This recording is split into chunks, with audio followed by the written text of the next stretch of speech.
Hey everybody, I'm Sean Robinson. I'm Carson Grubaugh. Welcome to Living the Line. Carson, we got an exciting book today. This is something that I got a little preview of when we were at San Diego Comic Con because you were like, get these things, man. Yeah. And I was like, oh, they're half off? Okay, I'll get those things. Because, yeah, it was, we're going to talk about it. Yeah. A very impressive book. I was like, Sean, check these out. And then we dug through the bins. And if you can show, I've got mine centered on the camera. So if Okay, you can yeah. show what you got. Yeah, so this is a series called Echolands that came out at the end of last year, and I got these. I was going to call them floppies, but actually, very exciting. This is a more rigid cover, more rigid physical presentation than is typical of this style of comic, and I really quite like it. It's like sexy. It feels a little bit like bridging the gap, a little bit more booky. And Yeah. you can They're tell. like sturdy feeling, almost plasticky or something. It was really nice. And then it made it easy to find them in the dollar bin dives because you're just looking for the one thing that's like a staple sticking up, and Yeah, luckily we were able to get you. the horizontal orientation, and I'm sure we're going to talk about that, but that was one of the things that as a cartoonist, like I was just digging the entire time. I don't know if you and I have ever talked about this, but I actually have laid out an entire book. It's like a 450 page book. I did it entirely horizontally. Oh I never did any finished artwork for it, just did the layouts, but it was like a brain buster to do it. And it was very interesting to see somebody who's obviously much more experienced and skilled than me, Mr. J.H. Williams III, tackling some of the same kind of problems. And I was very interested to see some of the solutions that he came up with, how to deal with the format. I'm sure we'll get into that during the video, but yeah. And he's worked like that for a long time. It's just now he's like take it like most of his books always were designed around double page spreads anyways, and so hmm. now it's like, okay, I'm going to like double that. Like, so now it's almost like a quadruple page spread, how widescreen he has it. So it's, to me, it's interesting to see him like push that thing that he's already always done to the next step. um, Right. and he's a fantastic designer. Yeah, and obviously a fantastic artist too, and he's the co-writer on this series. So I have it all in quote unquote floppies. This all came out, and like we were saying, like last year. And then there's a new edition of it out. That's what you have with you today. Is that correct? Yeah, correct. So I just got in the mail. I knew I when I told you to pick those up, I knew I had already pre-ordered the Uh, hardcover for it. So I had the hardcover coming. I was like, Sean, get that, because then when I get the hardcover and we can talk about it. So yeah, the hardcover's the that same sideways format. I was almost expecting it to be like double this length. I was expecting this, like these pages, to be like all one page without a cut in them. That's how I thought they were going to be printing the hardcover, which I think would have been awesome. uh, Um, and hella expensive too. That would just be brutal on the printer. Um, Not quite as brutal as what that gentleman is experiencing right now, but yeah, no, that's a hell of a page.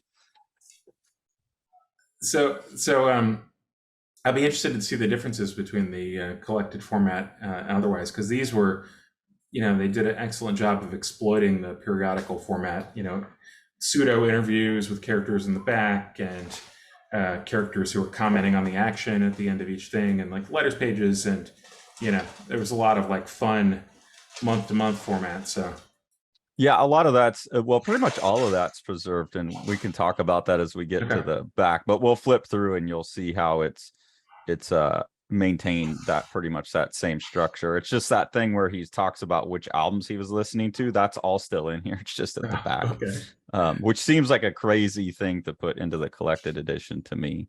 I quite enjoyed that, the playlist to go along with it and give it a little bit of flavor. Not that the book is in short supply of flavor, because good God. No, no. We'll talk about that when we get there, because I think I have a different opinion about it, at least in the collected edition, than you do. So I don't know, how would you describe the story? It's pretty much like all possible fictitious worlds have somehow the world hasn't been totally explained yet within these first 6 issues, I don't think. Yeah, so we have a character that is clearly attempting to be a grown-up Red Riding Hood, and she has various people that she has previously met and were sort of introduced to fairly quickly, and you get an idea that she's essentially like badass Red Riding Hood, which is an interesting start premise. And you think, oh, well, that's an interesting premise to build on. And then you realize, oh, wait, this is not the premise they're going to build on. This is like one little slice. So it's imagine if like all of Europe, every single like little hamlet was populated by a different fictitious universe or set of universes. And each of these characters that she meets is clearly spawned or attempting to be indicating a different kind of artist or genre or fictitious realm. It really reminded me, and part of this might be just because I know that J.H. Williams has worked with Alan Moore, but the first thought that I thought of was that Alan Moore's All Stories Are True, which I believe is a quote from that interview, the From Hell Exit interview that he did with Dave Sim. The All Stories Are True was the sort of thing that was occurring to me as I was looking at it. And, it's reminiscent too of like the League of Extraordinary Gentlemen type of thing, where you have sort of these different fictitious things butting up against each other. But as a comics reader who's not really well versed in this type of thing, I actually spent a fair amount of time being like, who the hell is this? Okay. Like some of the sources were not quite as obvious to me. Later when we meet like a certain robot, and things like that, or the sea guy, I know who he's supposed to be. It's clearly a Jack Kirby, visually a Jack Kirby like Fourth World combined with his like 70s Marvel output. And I don't know how like specific, because they'll be in the background too. Like this is just a ton of characters and everyone's rendered in a different style. And I don't know how many of them are supposed to be an exact referent and how many of them are just him playing. But it's fun to go through and try and pick them out. Like which artist is he aping at a given point? I don't know if you had like specific ones that you really recognized. Well, I mean, just for instance, like the Red Riding Hood is done in a like mid '90s painted comic style, photo reference heavy. No, style. It's he uses no photo reference. By the way, oh come on, no, he doesn't. No way. No, he does this all out of his head. He doesn't lay the pages out either, just straight to the art. If you're going to tell me there's not a single photo of Debbie Harry involved in the Red Riding Hood, at least the modeling, the colorist is using some kind of reference when he's doing some of the modeling. Supposedly J.H. Williams, and I asked him a long time ago on the Wildstorm message boards. He used to be active on there when he was doing Promethea, and I asked him about using photo reference. And he said, "Oh, I don't. I have a photographic memory, and anything that he's seen, he can draw it." And Brandon runs into him in Vegas a number of times, and Brandon has said the same thing, that he draws. He doesn't use reference, and that he just like he goes straight to the page. Like he doesn't plan it all out first. He just goes. Well, that is a quite nutty thing. I will reserve judgment on that. Defer to your judgment at the moment. But the one thing I do want to say is it's clear that he just has an amazing affinity for stylistic manipulation, and it's quite impressive. It's the color. I'm gonna at least say that the colorist is using copious reference for some of the lighting stuff. There's just certain tells to my eye that seem just like basically impossible without referencing something that is at least in the physical world.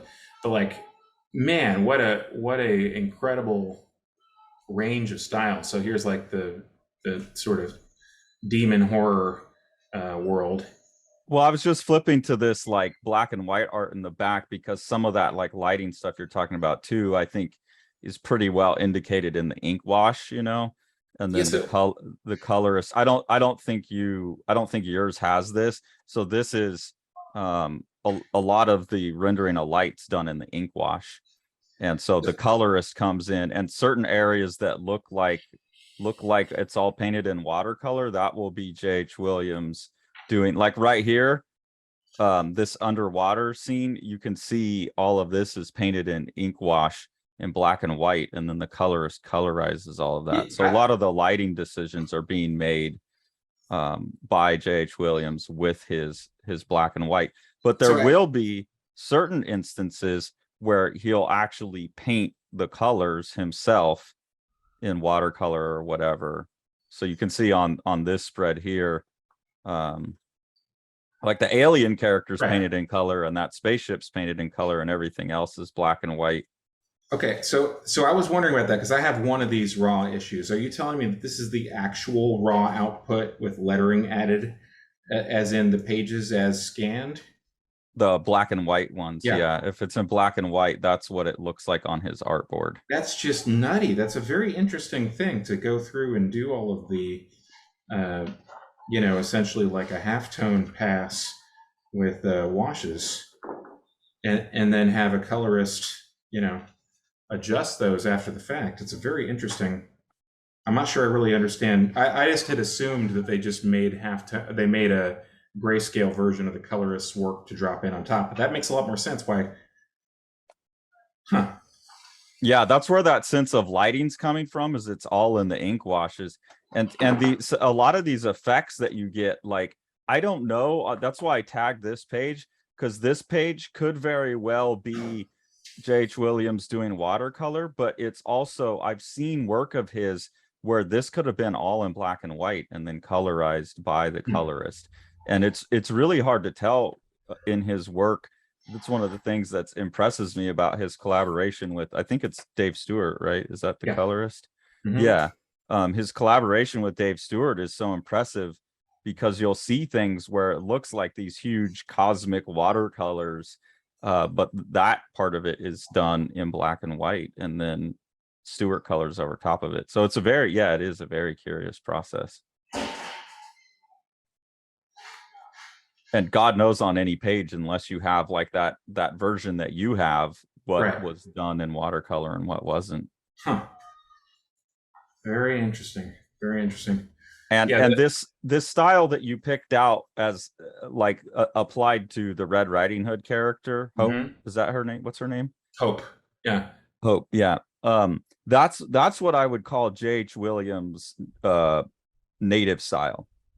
Like before he started doing stylistic fuckery in the middle of Promethea, this is what his art looked like.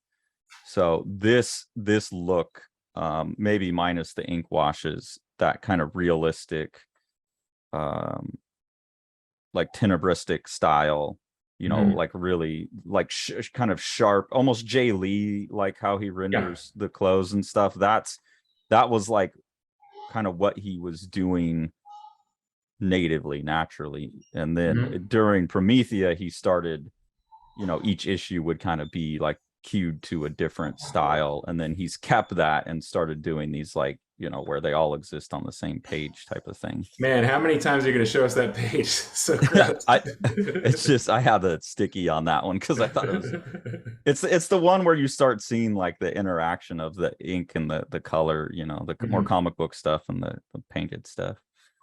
Never again we'll skip past that. And you can see one of the things that he's doing immediately with it from the first issue on with the horizontal format is using double page spreads. This one establishing shot on the top. I don't know if you've ever seen a CinemaScope movie, but this is a very interesting analog to that format. When film was the only game in town, people were really interested in, hey, you go to the theater and you go see a movie. Well, as soon as there were boxes in your house that could show you an image, the cinemas almost immediately started playing with the format and trying to make it extra special again. And so what they would do is you got narrower and narrower formats, and they would blow these up on these wider screens so that you could, A, fit in lots more people, but B, it was just like an immersive experience where it was so large that the outer, vision, edges of your vision actually had some curvature to it and everything like that. And it was like a more immersive experience. And then you sort of see this reverse again when the home format became most exclusive. You go and you see like a movie like Lawrence Arabia on your 2x3 television again, and it's like, why can I only see what's only using like half my screen? Yeah. There's like this push and pull between the formats, and it's just interesting. Like, he kind of has it both ways here, where he'll use the full width, but then he also has these beat by beat, vertical inserts that are not that different than what you might do on like a six panel horizontal, or sorry, a 6-panel vertical spread. Yeah, and it allows him to have, like you said, the best of both worlds, because he can access either or. And I think I think one of the things I like about him the most, I mean, what's not to like about like every little thing he does, but he really is playful always with his design. The panel borders like this always add flavor.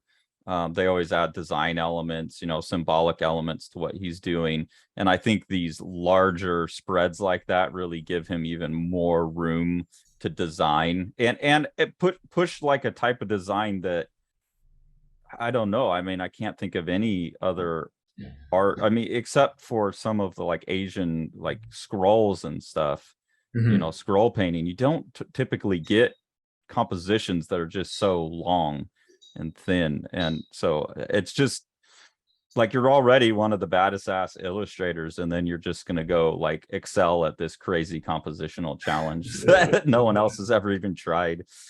And I could tell you, like the reason that I did a horizontal format, was attempting a book like that, was because one of my favorite comic artists, who is not generally regarded as a comic artist, is Charles Dana Gibson, is a purely horizontal format.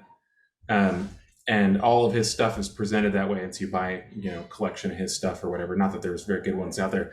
And that's the format. And I spent so much time with his stuff one year. I was working on this book, and it just seemed to make sense to me. And also, at the time, people still read on a, laptop or desktop, which of course has a horizontal formatting. And it occurred to me at the time that was an easier way to transition from a web comic to a print comic. Yeah, that makes sense. And I'm glad they bound it the way they did, because I think like when Dave went horizontal on Cerebus, he still had it bound normally, or at least when you're reading it in the trade paperbacks, you gotta like flip it, and you're like holding it like this way still, and it's kind of annoying.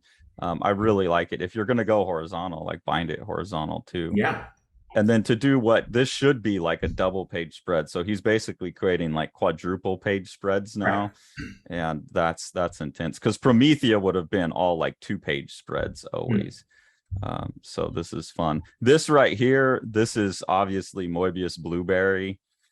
If you're not familiar, I'm curious which styles you could pick out and which ones you couldn't. Like her boyfriend, lover, Core. Yeah, I had no idea. Is it like Arthur Adams or something? I mean, no, that's too chaotic. I'm not sure who it is. It looks like he's trying to do a little bit of Sergio Topi, but it also has like I can't place who it is. There's a little bit of like the Bill Sienkiewicz, Klaus Janson like hecticness to it. Yeah. But I can't quite place that character's rendering style. But there is a bit of the Sergio Topi, like all over things going wrong ways and type of stuff. I was wondering if you had a read on him or not. No, I kept on feeling like I was missing something, because some of them are so spot on that I just wondered if I was just missing the reference. It looks to me like Arthur Adams doing like an Asgard guy, but then inked by like Art T. Bear or something, and then colored by somebody totally chaotic. It's too like wild though. Like Adams and T. Bear would be much more controlled with their tickies. Like this has that more Bill Sienkiewicz like all overness to it. And these guys here, I can't quite place either. but it's a very familiar style to me that they use on Yeah. these. And, Anyways, and you could spend like every page, you could just go right. through and try and figure out. Some of it may be that he's just like assimilated so many different styles too that they're kind of merging. But this is definitely him doing Moebius's Blueberry and doing it. He does it. He does great Moebius. He's really good at that for sure.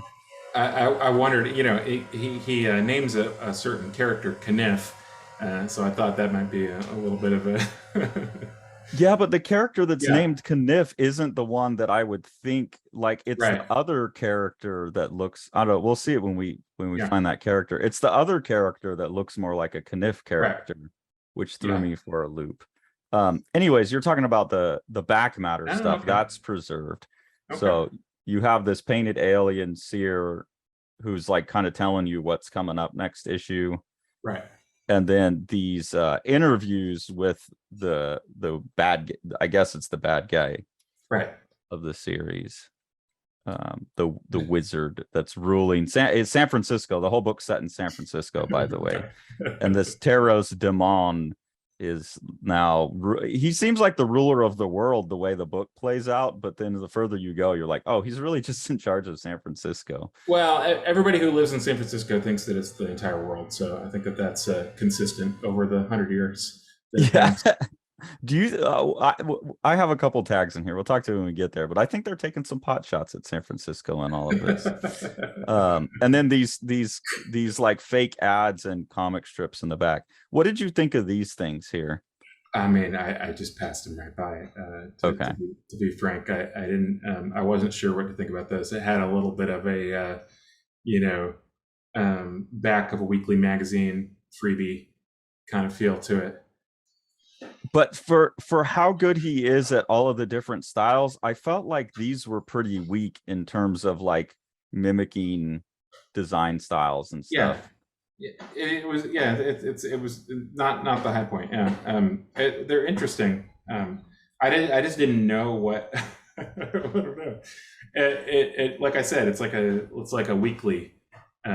You know, I also, there's sometimes like this thing like the flat gray is an odd choice for this, but yeah. Yeah, it's just the authenticity of the design styles doesn't quite hit. That design play doesn't hit as authentically as the change in the art styles. Right. It feels like a little like you haven't got the world's best designer helping you out here, you know. So those felt off. Yeah, interesting, because of course the product itself, like we were saying, is like, quite amazing. Everything down from the logo to the way that they use the image eye on the covers, as in fairly small and subverted. Yeah. And within his pages as well, like I think the next little sticky note I have is I like how in each issue, I think you only have 1 through 5, or did you get issue 6? No, I got all 6, yeah. Okay. I like how he will always wrap in his design, he'll wrap in like, here's the number 2. Right. So each issue has that within it as like a marker of what issue you're in. And I don't even think I noticed it in issue 1 until I went back after seeing it in issue 2. So he's good at like integrating it in a way that's not terribly distracting.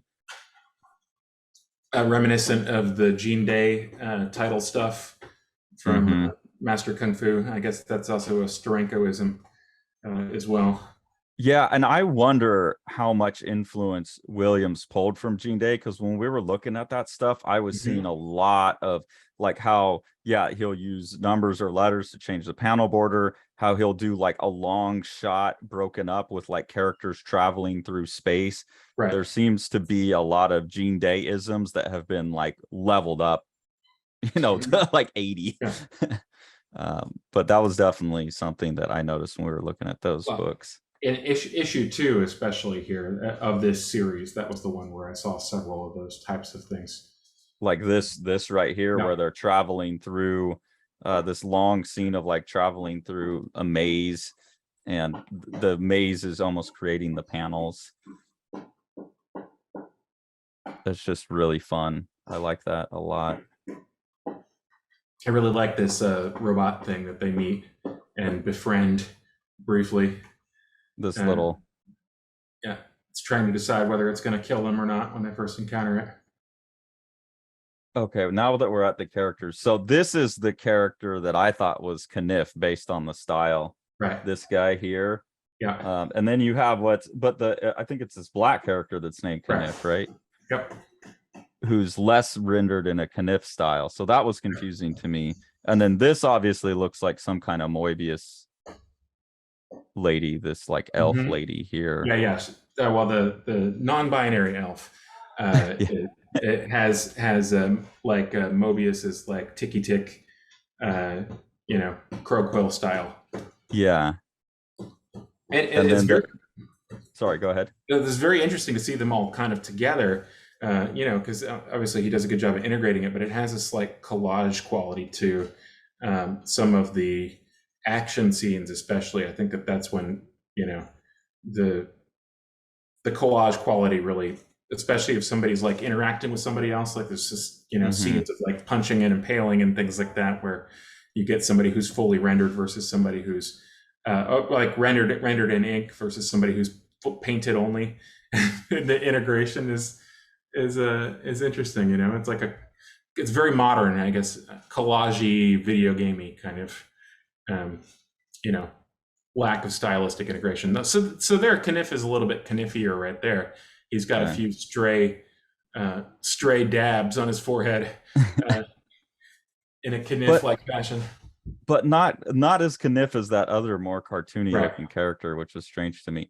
Do you find that collage aspect? Because I think he's pushed it so much further in this work. I mean, the Sandman stuff that he did had quite a bit of stylistic variety too. But do you like in certain pages it almost became as beautiful as it all is? I was almost overwhelmed and had like a hard time deciphering it all.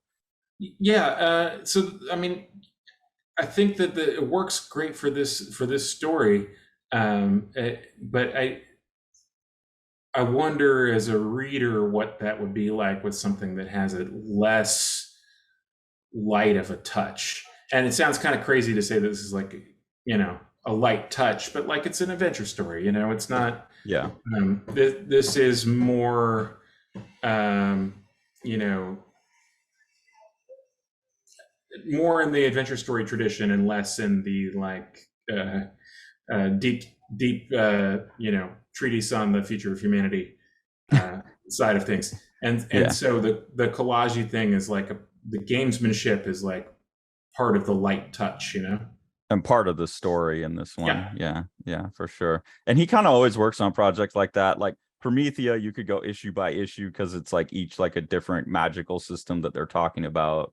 And the Sandman one, Sandman has that kind of all the myths colliding together thing as well. So he's always working on projects that allow him that. It was a little stranger when he did Batgirl because he had the same stylistic play, and then it's like some scenes will just be like I don't know, like a detective story, and he'll lean into that, and then there'll be like painted werewolves, and you're like, okay, whatever.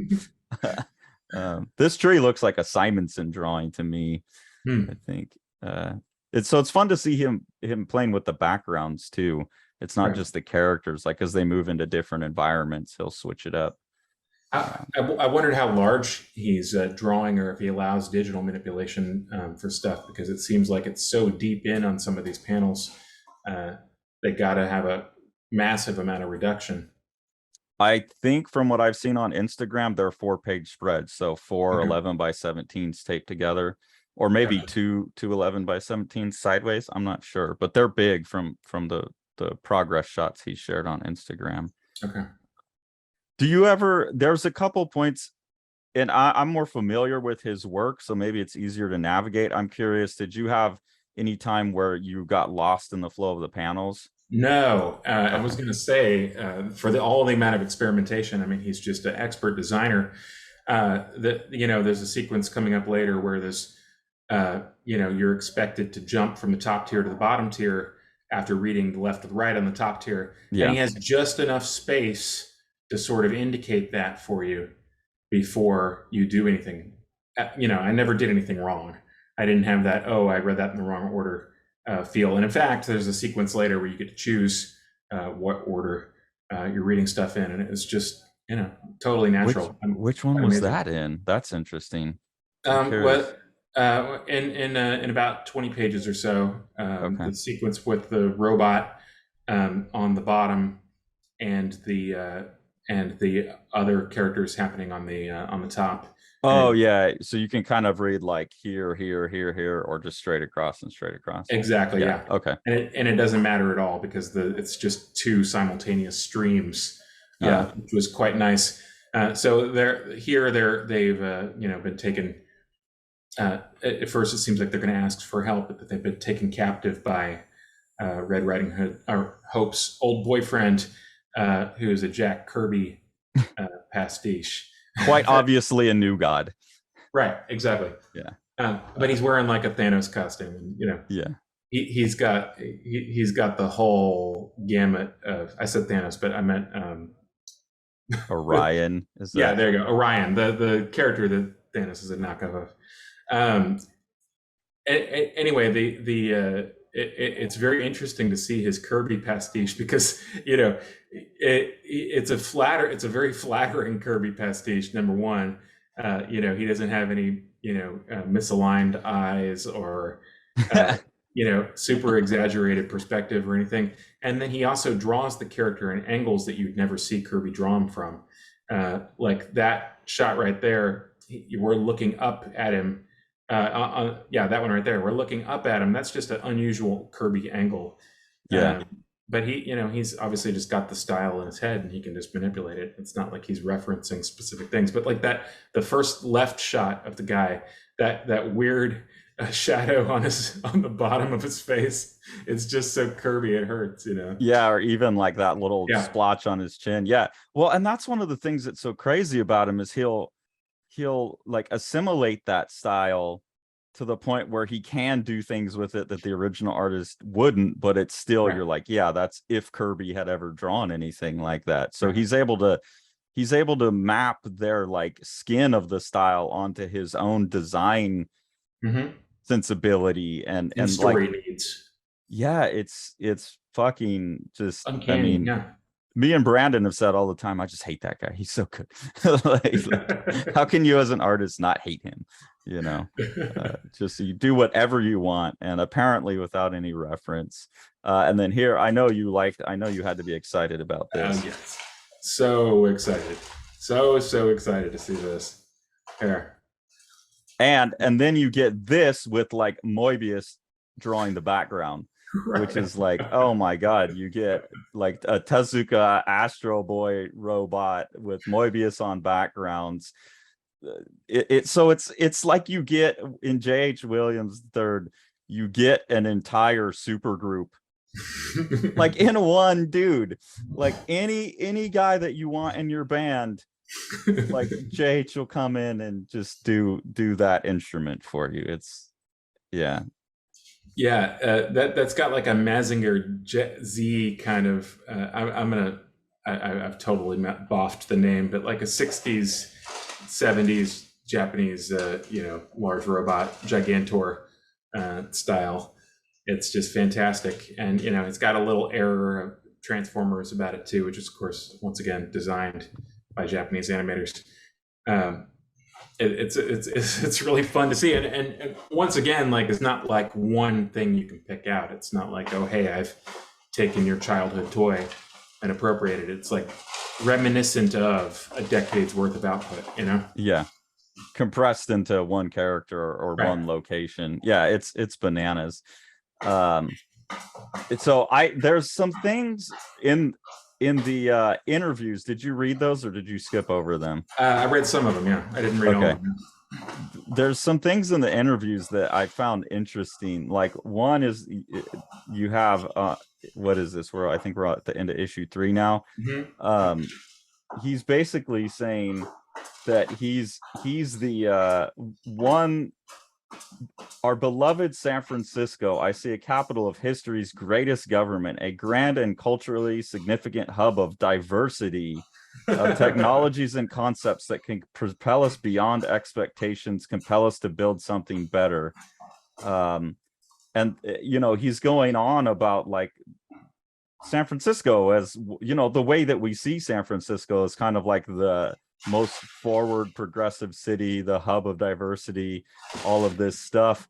And then he says, well, what of those who resist? They will be excised.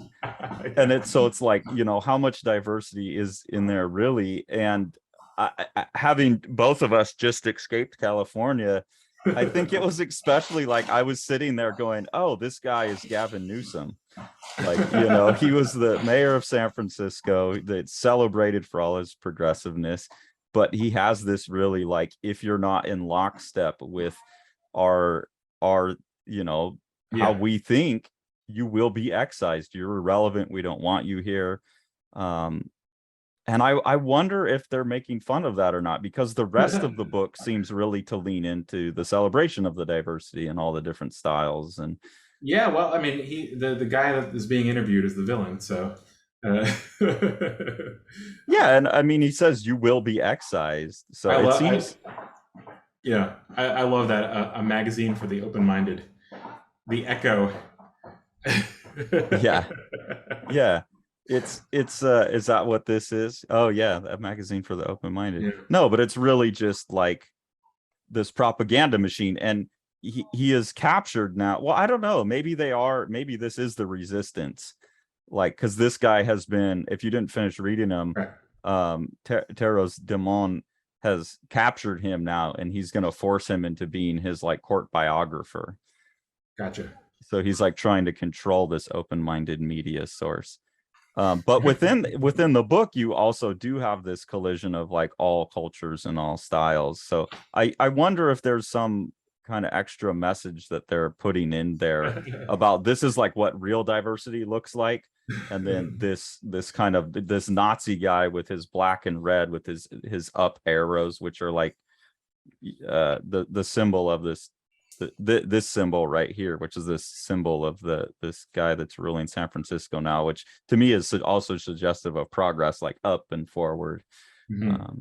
You know, yeah, I like that critique that's embedded in here. It's interesting, and yeah, I mean, the world that you've got here is definitely like the older, like, you know, supposedly outmoded, like melting pot where things are sort of butt up against each other, but not completely like subsumed. You know, sitting alongside each other. Yeah, that's interesting. I hadn't thought about it as a political tract. I withhold judgment on this. Yeah. Fair.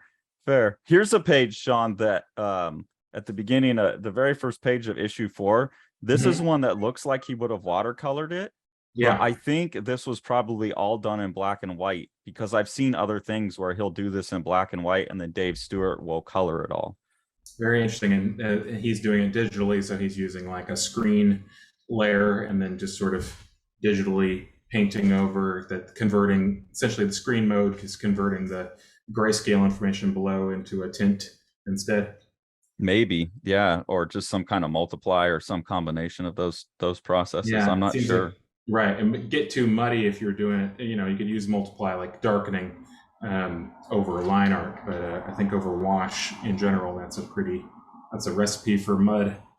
Yeah, so it's an interesting look, and I was really surprised. And who knows, like this alien face may be like actual watercolor, and this is like converted ink wash, you know, unless you see those. And they did release, like, you got one of them. Like they would release issue 1, and then when issue 2 came out, issue 1 would also be re-released in black and white and show you. That's where you got that one that's in the black and white version. It's an intriguing, you know, I'd like a little explanation as to what is what, but it's an intriguing look, and I think you might be right that might just be an indication of what literally looks like on the page. Yeah, the ones that are printed in black and white, that's what they are. They're kind of like a mini artist's edition. That's what they're intended for sure. So here's another, I really like this.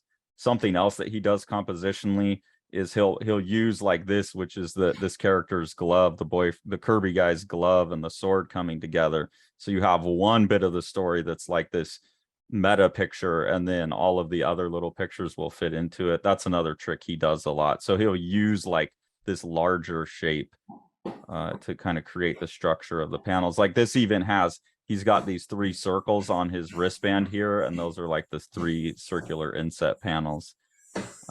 Just a lot of fun, like things that it's, oh shit, I want to try that. Oh, like Yeah. how would you even start approaching this? Apparently he just goes straight to pencils, but Yeah, that's just nutty. Yeah, this was another one that made me think Gene Day. This particular issue. Yeah, this is something that kind of like picture as panel container is a Gene Day thing for sure. And if you hit the next page, you get the exact same thing. This one is a little bit more Gene Day, with the inset panels being different scale than the. Yeah, I suppose it's basically the same technique. But, yeah. And just like level again, like, okay, we'll take Gene Day and just do it extra. Right. Yeah. Like extra banana pants. Yeah. How long is each of these issues taking? I mean, even though they came out monthly or whatever, I mean, this could not have been a monthly production, right?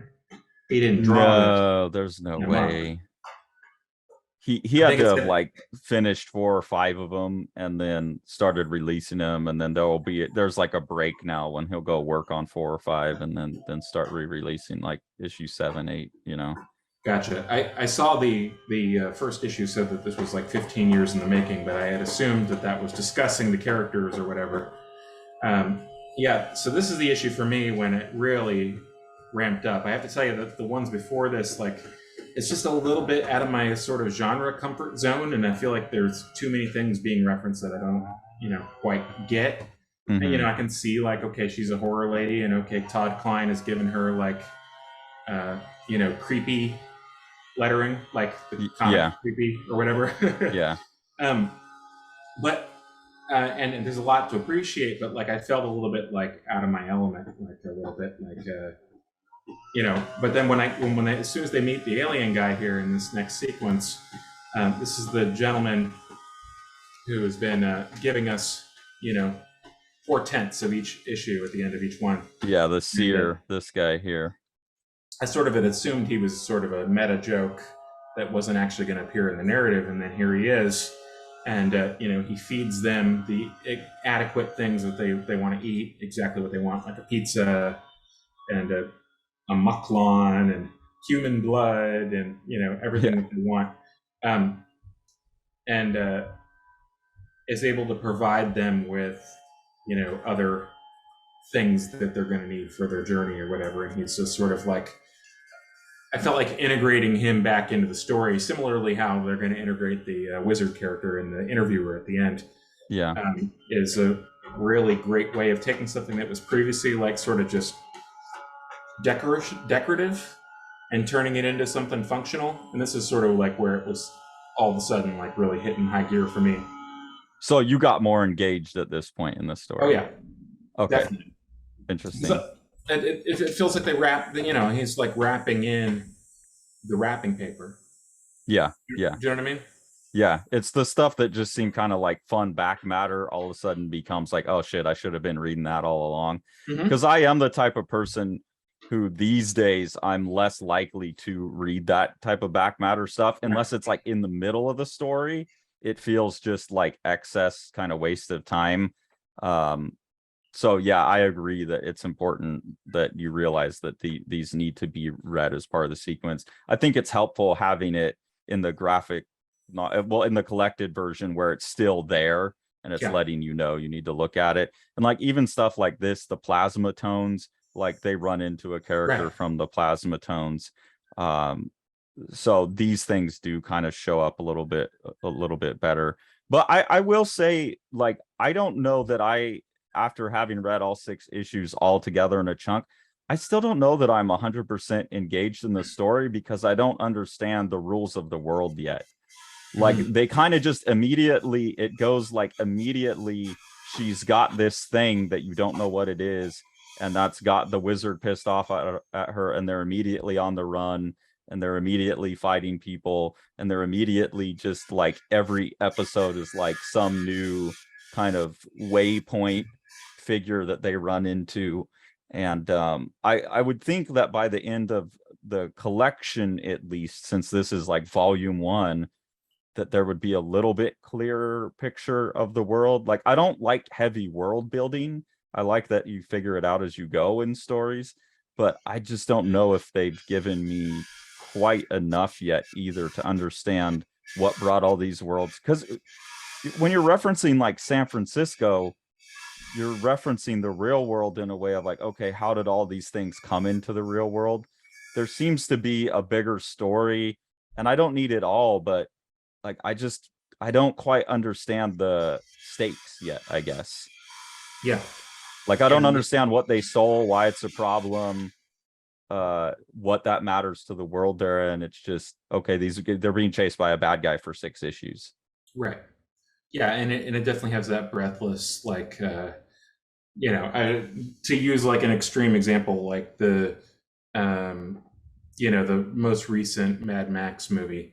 Uh, you could have like a 45-minute sequence where it's basically nothing but running away from somebody else. And you at least know what their intentions are, but if you don't know where they're going or how to get there or anything like that, then you can just kind of feel disembodied at the end of the experience. Yeah, and that's especially with all the bombastics of the art.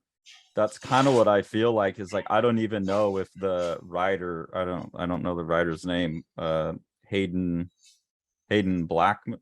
Mm-hmm. Like, I don't like, I don't want to like talk bad about that guy, but it's like, I don't know what his function really is. I feel like you just say, okay, JH, like, just go draw like these people careening through a fantasy world and draw whatever you want, and you could get this story. I Yeah, don't well, know. it looks like It they're feels like a book written by the artist to me. yeah, well, they're co-writers on there. They're credited as Yeah. co-writers, so it's very possible that they talked about some idea and that Hayden Blackman is the dialogue essentially. I wouldn't be surprised if that's part of the division of duty. Yeah. Yeah, it's interesting because of course it's almost beside the point to complain about the story because it's such a bravura performance from a visual standpoint that like it really it's almost beside the point what it is that's actually happening. That's what I mean about it. Like, I still enjoyed every second of reading it, but by the time I got to the end, the story didn't really matter. It's just like, okay, we got J.H. Williams doing J.H. Williams, and I love J.H. Williams, so I love the book, But Yeah. there's other works of his, like Promethea, where he's working with Alan Moore, and Alan Moore is tappy. I mean, Alan Moore is kind of the one, as far as I can tell, that made J.H. Williams into what he is in terms of like realizing his potential and pushing him and like putting his stylistic abilities to narrative purpose. And so I think that's lacking a bit. Like, it is just, to me, just fun. Like, look at how amazing he is, his art. Anyways, here, this is the end of issue 4. There's another in the interviews, I thought, a funny part. I've heard rumors about San Francisco, tales of sentient buildings and tunnels that run beneath your streets. If anyone can separate fact from fiction in this city, it's you. What stories about this town are true? And then Teros Demon immediately goes to like undermining truth. What is truth? Do you accept anything I've said so far as truth? And that's funny to me as a critique of like the far progressive, because somehow the left, which well, I know I'm generalizing, but I always thought about like anti-science as something that you would get from like the religious right.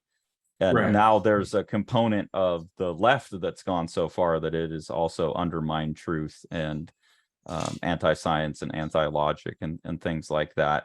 And so that's another one where they're like it seems like they're taking a hit at San Francisco in particular. And then it's followed by this cartoon here, this Here We Ego. And it says, wait, we should stick to the map. We drew it for a reason. And then he's saying, but this way is shiny. And that has that same thing about progress that C.S. Lewis talking about in The Abolition of Man that we use, where he's like, you can't just break down barriers and try it just because you can. Like, you got to know where you're trying to go. And so this is another, like, to me, kind of surprisingly for such a overall liberal book, I think, with all of this, everyone's being themselves, it's kind of a surprisingly conservative little message about sticking to the map. We drew it for a reason. Don't Yeah, I just chase mean, the new. it's not surprising that we have such a politicized time, and maybe the pendulum is swinging a little bit more the other way now. But everything is so hyper politicized that you would have people kind of poking at even people who might be by their nature apolitical, poking at the idea of censure, or I have told I can't tell you the amount of times that I've told people, ignoring science is not a political position. Everybody does it when it's convenient for them. Yeah. And that goes for a great deal many other things. There's an XTC. I'm going to see how many videos I can bring on XTC. There's an XTC song called "Books Are Burning," and I have heard it cited by people of a wide-ranging political views. As far as what is a a legitimate use of that song, like people are like, "Oh, books are burning," like look at this or look at that, people trying to hold back other people's views is not something for one particular political persuasion, I think. No, it applies to all sides, and like you said, it's what's to your personal benefit for your worldview. Like, right. You're going to use poor logic and then hold everyone else to strict logic. Yeah, of course. So I like seeing that in here, because I think overall this is a book that's kind of celebrating the diversity of all these things, mm-hmm. but there are being like, self-undermining. Like, come on, this character is like about as Nazi as it gets with that big red arrow. And he's like the Emperor from Star Wars, right? And right. He's totally Palpatine in there as well. I mean, his face even looks like Palpatine. So he does have that sort of, he's got this sort of gnomish quality to it. I associate him with like the wizard, or as in the Wizard of Oz, behind the curtain. Yeah. And just the decrepit, rotted, I don't know, creature. But I almost get the feeling that he's going to become a sympathetic character as it goes, because they've got this stuff about his son and his daughter. And I don't know. I think they're setting him up to be not 100% evil. I'm not sure. Here's the sequence that you talked about that you could read multiple ways. Because you can go straight across and read like this and then come down and read this, or you can easily go like that, and either mm-hmm. one works. And I like the juxtaposition of like all the dark gloomy stuff and then this super bright candy colored, which was quite a relief, from from some of the early stuff. But this is, we've looked at this construction a few different times. There's the earliest version of this I've seen is a Tezuka book. I think it's the second or third Phoenix volume.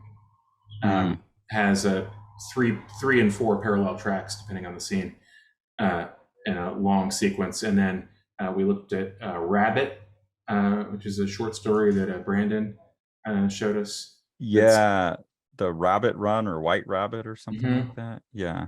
And this is a particularly striking use of it because of the color. All of the flat animation style color happening on the bottom, and then all of the sort of wild range of rendering happening on the top. And no real relation other than the fact that these things are happening at the same time. You can imagine in a movie that if you undercut or what you call cross-cut all of these things, that you would be expected to draw some kind of conclusion that something is happening. But here it seems purely functional, like here are two different tracks. Well, and I think another thing that interests me about this, I've been thinking about more, is how to use just Gestalt grouping principles to make things clear in terms of reading order. And he will take these really kind of risky, like, I don't think this is as risky because it preserves like, you know, I'm going to flow from left to right across and then move down if I want to, or like you said, go like this. But he will do things like, okay, we're going to use the color to group them, or he'll keep panels like further apart with like a bigger Right. gap between them, Yep. just to kind of have like a proximity grouping. There's just a lot of interesting tricks he's using that I hadn't, just over the last year or however long we've been doing this, I've been thinking about that more and more, Hmm. like how Gestalt grouping principles work Yeah. in comics. Look at the width of the divider there. That plus the color is enough to keep those completely separated. Yeah. And the places where the color division is not there, I'll see if I can find another example while we're chugging through here. Um, it still works because he'll just add just that bit much more extra space, and your brain reads it correctly. You sort of flow from one to the other. But yeah, it's a tricky thing. You're right, especially if he had used his lettering. I'm not sure how much of an indication he did for the lettering, or whether Todd Klein was responsible for that himself. But if he had used balloons that got a little bit closer to that border, you might be a little bit more worried about them, you know, acting attractive enough to bring you across. Oh yeah, if he lettered like a European, where it's like they don't care, they'll just, this one will be up here to Right. avoid the art, and yeah, it could be a total clusterfuck of lettering. I think also you can just probably count on Todd Klein to understand like design flow as well as all the little style play that he does. By the way, like, I mean, who else is someone like J.H. Williams going to work with for a letterer? Like, you got to have Right. someone who can keep up with you stylistically. Right. Um, I really enjoyed on this page too. They're talking to, well, this whole sequence here, he's like talking about why the AI have segregated themselves to this mountain. Hmm. And it's like, hey, we learned from all of your stories that we're bad and we're eventually going to kill you all. And so we've decided to like self-segregate so that we don't wind up killing you all. And I don't know, just given how much we've been messing with the AIs lately, I never thought about that like it could be a self-fulfilling prophecy in a way. Like when an AI looks at all of human history and learns from it, it's going to learn that its job is to eliminate us. Right. you know or hopefully it learns that, okay, we're dangerous, and it just self-segregates like these characters. But that was an interesting. Yeah. Well, that's a pessimistic interpretation of all stories are true. Yeah. Right. I mean, yeah. We mentioned Gene Wolfe a couple weeks ago. There's a Gene Wolfe character who all of a sudden in the middle of a novel, it's an ancillary character, but all of a sudden if you read the novel like 3 or 4 times, you realize this character realizes that he's in the book Frankenstein, Mm. as he's in the book. Like he has knowledge of Frankenstein within this other book, and he flips out and leaves because he realizes that he exists in that framework. Oh wow, yeah, that would be freaky. Like if you're a robot, and you have access to everything that has been digitized, you can imagine being a little freaked out by the fact that you're the monster. well, yeah, and like this is what the humans think of us like. So Right. we're making them antagonistic just from the get-go. Like we are the antagonist to them, like by the nature. Yeah, I'd never thought about that, and it was a pretty terrifying kind of moment of illumination for me. So I'm being nicer to the AI now. But I just I don't know if you saw it yet, but the other night last night I tried to describe myself and Tori to Dolly to try and get it to That's make a awesome. portrait of us. Uh Pretty terrifying stuff. It's a game, so if anyone else has access to AI, do Dolly me, hashtag Dolly me, and I want to see you describe yourself to anyways, here's another one that was probably painted black and white and Right. then got colored by Dave Stewart. I mean, just absolutely amazing what the colorist is doing with those black and whites. And then you move to Horror Hill for the end of this, which is obviously leaning into like the kind of Eerie, creepy. Bernie Wrightson. This is very like Richard Corbin type of stuff. Mhm. like the really sculpturally rendered use of values. This was interesting to me as a pre-press person because their interpretation of the eerie, creepy style is that sort of slightly muddier look that is a function of how they were printed. Yeah, yeah, they've picked up on the way it looked in the books rather than what it looked like in the art. Exactly, yeah. Yeah. Which was amusing to me. But yeah, like this is where you really get the stylistic clash in an extreme kind of way. But it's really fun. Well, you get like here's the bright Jack Kirby like fighting a Right. zombie. And Exactly. yeah, I like it, but sometimes I don't know that it holds together visually. Like it definitely it requires a little bit more attention on my part as a reader to like put the pieces together Right. into a unified space, Hmm. I think. But I mean that's part of the fun too. And as someone who loves style play, I mean you even texted me, you were like, hey, you should do Yeah. like the J.H. Williams thing where they all come together. And it's like, yeah, of course you want to try that. Like of course you want to, like why wouldn't you want to mash together everything you love into one image? I mean, Yeah. Well, Callion does that too. right. Yeah. Yeah. The funny thing is, I had not read this when I texted that to you. So Oh, here I thought I was an original. yeah, no, this is what he's been doing. And I told you I'd actually in the Batman, or sorry, Grantman what the fuck book Mhm. that I did, one of the artists that I mimicked was J.H. Williams. Right. But when you're mimicking J.H. Williams, part of mimicking J.H. Williams is also doing like 8 other styles on the page. And so Right. it's a really hard thing to match because it could look like anything, but he somehow, it always looks like him still. Right. Yeah, it's a fun challenge. He's extra interesting to me because of that. So that's the end of that. And yeah, my read on the story is like, of course I'm going to buy the next one just for the art, but I really want to understand the history of the world a little bit better and kind Mhm. of the stakes of what's going on better. And I feel like by the end of 6 issues, I should have understood a little bit more of that. Is kind of like my final judgment on the narrative. Yeah. To The portion that we've got now. So I want to ask you, Carson, when I can see your face, uh, is this unfilmable? I don't know. We'll come back to that Okay. because we got a couple other things on the flip through. Okay. Gotcha. So in the single issues, well, we got all of their covers. Okay. But in the single issues, they have these, right? Right. Oh, and they broke them out and put them in the back. That's great. That's much improved, I think. So they've got like here's the covers and the variant covers, and then they'll have these. So you liked this, it sounded like. Oh yeah, I thought it was cool. You can listen along.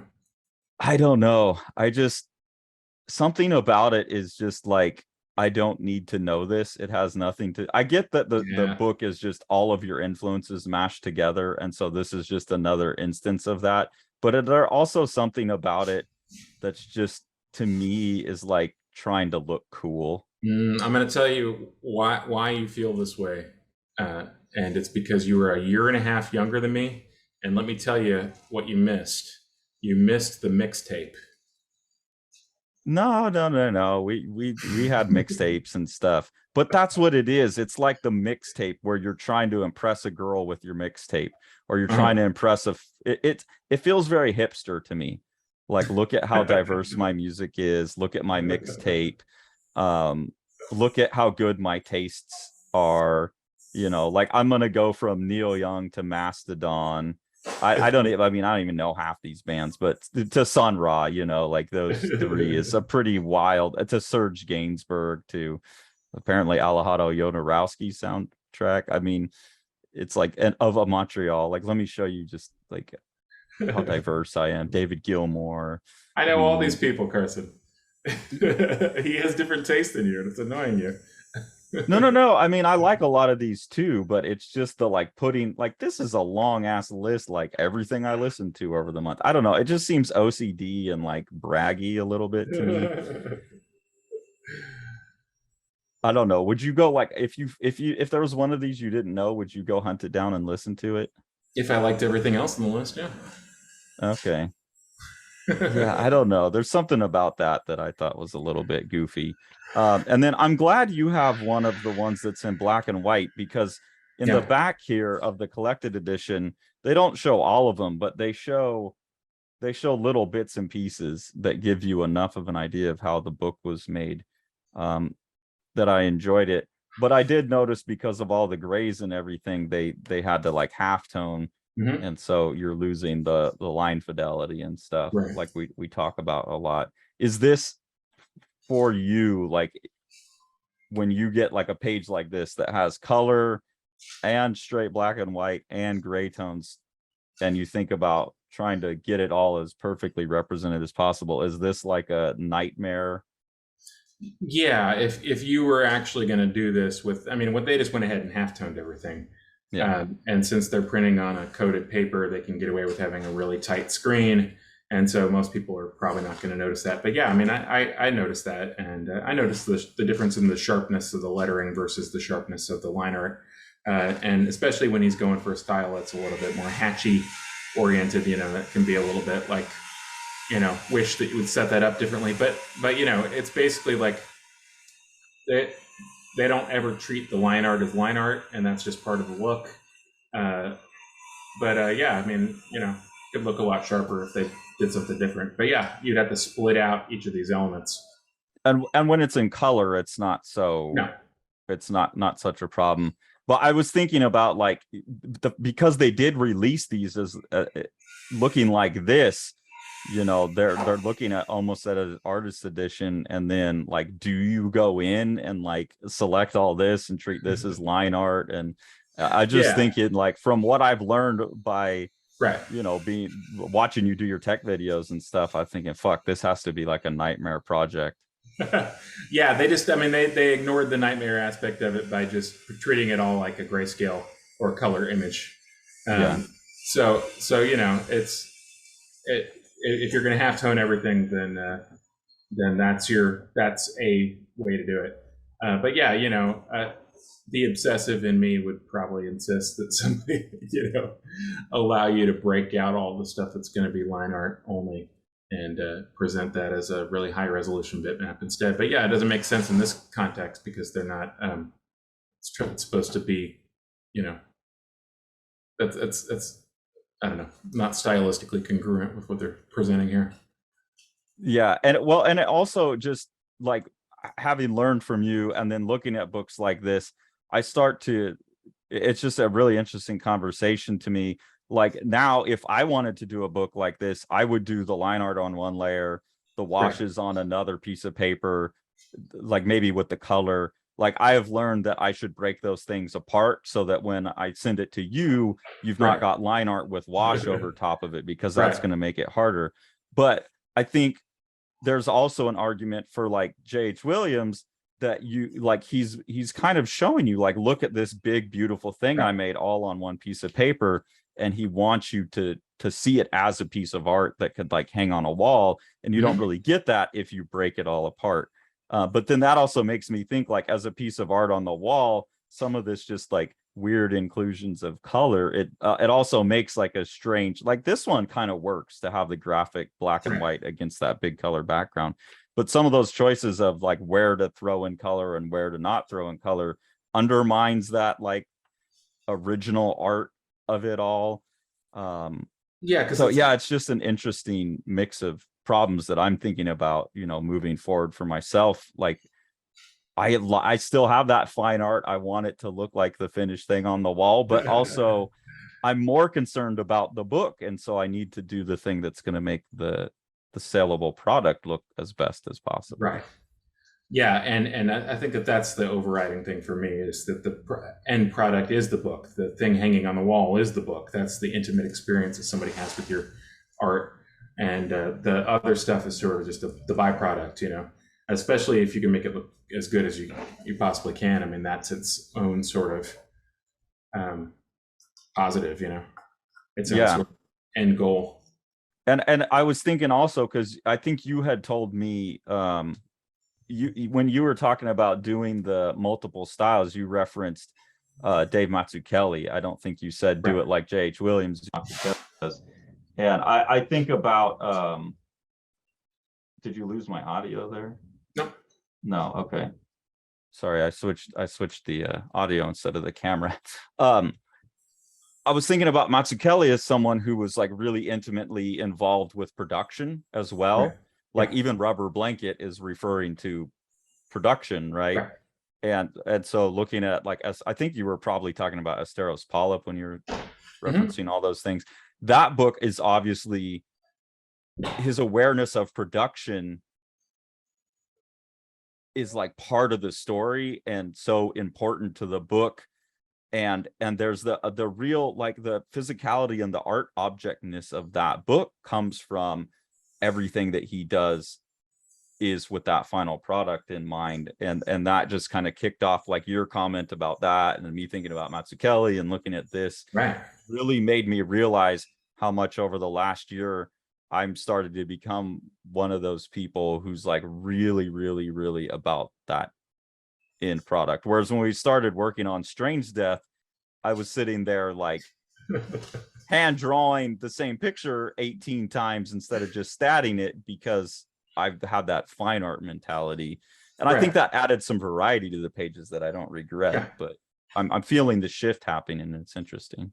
Yeah, and you know, when you engage in a process like printing, why not make the print part of the experience? You know, if you're going to print with, you know, 2-color Pantone, like the book we're going to do with Matt Battaglia, House on Fire, it's going to come out in April.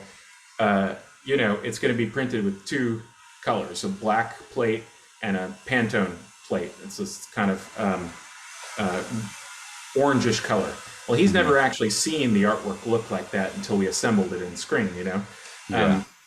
But he had to sort of visualize what that's actually going to be. But the thing is that like it can still kind of come down to those same sort of principles. You still essentially have a line art layer and a wash layer. And it's not fundamentally different than doing a wash drawing, although you might sort of mentally engage with it in a little bit of a different kind of way. He just has a stack where a stack of paper for his line art and a stack of paper for his wash. You know, if he had found the exact Pantone color and had done the washes with that color, it would essentially look like that, or close to it. But this way, the object itself is going to be the original art, you know, and it gets to be as good as it could possibly be. And I'm actually going to do once that book actually comes out in print and I can scan it, I'm going to scan in some pages out of IDW's Parker, that the big like Darwin Cook Parker book that I picked up in San Diego, because he's doing the same thing. He's doing like black line art and then one spot color, but from what I can tell in the book, he painted that spot color onto the artwork. So they had no choice but to halftone it. And then with typical IDW, they, you know, it's always kind of botched and pixely anyways. And so you have this big like $100 hardcover beautiful book, this like really heavy creamy paper, and the art's like fuzzy. And part of that is not IDW's fault. It's, as far as I can tell from what's in the book, it's because Darwin Cook just wasn't aware enough of the production values to go do it on a separate sheet. He did it on the original art. And so it will be cool to compare those, because I know that Matt, working with you, was like, what's the best way to do that? Please go do that on another sheet. Okay. And that's going to give that kind of ability to do that. So I think it will be really interesting once I have both of those books to scan them, and then we can show people like, this is the difference. Like, I know it's cool to have it on the original paper, but look at what can be done with the art. And if you learn the process as the artist, because a lot of times the artists just aren't giving the companies a choice, right? Right. Exactly. I mean, you know, think about all the things that have to happen in sequence in order for that to happen. Somebody has to say, no, hold on, do it this way. Trust me, it'll work. You know, whereas before, like, that was just a classic illustration technique that was a known phenomenon. People would just do it. They would just, you know, it was just something that they would have talked about with the editors and the production staff, and they would have just gone straight to it, you know. You know, it was a well-known and documented phenomenon that's basically just going to disappear. Working with spot color in general is probably going to disappear because of all the, you know, short-run solutions that exist, and it just becomes easier to just sort of skip some of those steps, which is, it is what it is. But having a bunch of kids, I have 2 kids. Having 2 kids who have a bunch of books from the classic period of illustration, and I'm a book guy, and so I pick up copies that look as good as they can possibly get. It's very interesting for me to see the old print processes and see the way that the illustrators engaged with them and see all the different methods they used. And, so that for me, that's part of the craft of what makes a book a book, Yeah. And that's where I think, like, I do think, like, man, if J.H. Williams or someone like him that was just so diverse and such an accomplished designer and stuff added that one next step, like what kind of things they could do would be insane. Like the Promethea, DC for the longest time was talking about doing a version of Promethea that was like each 2-page spread, so it'd be printed more like this, the whole thing in one omnibus, and that never happened. I don't know why, but that book, like, is a dream, because there's so much stuff that I don't think they were going to be doing in it necessarily, but things with, like, there's an issue that could be printed all in gold ink. There's an issue that could be printed with like glow in the dark black light inks. I think they were going to do one issue is like a mobile. So if you spread it out and wrap it around, like all the pages are one long spread that will wrap back around to the beginning for 24 pages. Gosh. There's a number of things like that were really fascinating in that book. And so I know he's capable of thinking along those lines. And I would just like to, I don't know. That's if I could pay the money to get the rights to do that book, I would sit there and figure out all the coolest shit for that. But I'm sure DC's holding on to it. But DC, how much do you want for the rights to do that? Because I just see so much extra design potential when you combine the type of things he's doing with some of these other kind of tricks I'm learning over the last year. Awesome. Well, it's just a really great book. Thanks for bringing it to my attention, Carson, and I hope that you guys have enjoyed this page through. I am off to go take care of a tree limb right now. Okay. I've been getting an emergency text that it's going to fall again. We've heard some sawing, yeah. So I'm going to go take care of that right this second. But thanks for watching, and thanks for taking us through. And Carson, you got some book stuff to tell us about via us recorded in the past? Some book stuff to tell us about via us recorded. Like the best way to support the channel stuff. Yeah. So yes, this is filmable, by the way. I think I would love to see it filmed in some sense. And then the like I say, the best way to support the channel is to support the books that you have put out and have coming out. So we'll go ahead and take a look at some of those now. The Abolition of Man is a 5-issue mini-series done by myself and Sean in collaboration with the Midjourney AI. What you're seeing here is the cover to issue 1 and the first couple pages of issue 1. This first issue, we fed it an essay by C.S. Lewis, and this is just the imagery that the computer spat back at us. Issues 2 and 3 are a narrative, starting with the story that I wrote when I was 21, and then Sean's going to write issue 3, picking up where I left off. In this one, I'm kind of trying to force the AI to give me the images I want, and then doing some tweaking in Photoshop to get these kind of colored looks on it. For issue 4, we're turning the task of writing over to the AI as well. So the AI has written the script, and then we've just put that into the Midjourney AI, and it's turned out art. The script and the art is some of the absolutely most horrific stuff I've ever seen. We're a bit scared to even publish this issue. And I don't have any art to show for it yet, but Sean and I have decided to do a 5th issue of Abolition as well, because we have someone who we're really, really excited to have on board, providing an essay for that 5th issue that we'll illustrate, and we'll announce more about that soon. There's also Yokoyama Yuichi's Plaza, which is a totally intense manga by an artist who has somehow figured out how to distill manga down to its purest essence. This book was successfully funded on Kickstarter, but if you missed the Kickstarter, you can order it through any comic store, any bookstore, Amazon, any place that you would normally get your graphic novels from. Make sure to like, smash that subscribe button, and ring that bell.